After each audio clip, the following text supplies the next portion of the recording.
DGP గారిని అదేవిధంగా city police commissioner గారిని మొత్తం పోలీస్ వ్యవస్థను కోరుతా ఉన్నా. మీరంటే గౌరవం ఉంది, మీరు పారదర్శకంగా ఉండాలి, తెలంగాణ పోలీసులకు మంచి పేరు ఉండే ఆ పేరును మీరు చెడగొట్టుకోవద్దు. కొంతమంది ప్రైవేట్ సైన్యం లాగా మీరు మీ పోస్టింగ్ల కోసమో లేకపోతే అధికారంలో ఉన్న వాళ్ళ మెప్పు కోసమో వాళ్ళ మెహర్బానీ కోసమో మీరు ఏది వరకు చేస్తామంటే ప్రజాగ్రహాన్ని మీరు తట్టుకోలేరు. ఈ తెలంగాణ ఎన్నో ఉద్యమాలను చూసింది, విప్లవోద్యమాన్ని చూసింది, దళితోద్యమాన్ని చూసింది, బహుజనుల ఉద్యమాలను చూసింది, తెలంగాణ ఉద్యమాన్ని చూసింది.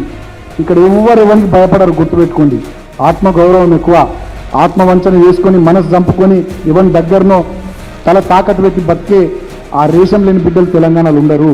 తిక్క పుట్టినాడు, తిరగబడ్డనాడు మీ జైళ్ళు, మీ పోలీస్ స్టేషన్లు సరిపోవు, మీ మొత్తం వ్యవస్థ కూడా సరిపోదు. ఇటువంటి పద్ధతులు బంద్ చేయండి. అంత దూరం పోయేదాకా పరిస్థితులను తీసుకురావద్దు.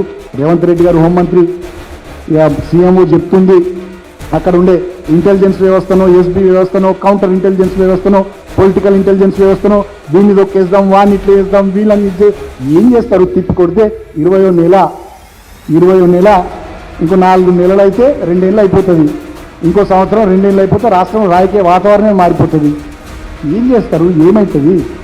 కాబట్టి ఇటువంటి బంద్ చేసి పారదర్శకంగా ఉండాలని ఎవరైతే మరిగా రేవంత్ రెడ్డి ప్రైవేట్ సైన్యంలాగా పనిచేస్తున్నారో మీ పద్ధతి మార్చుకోండి అని చెప్పి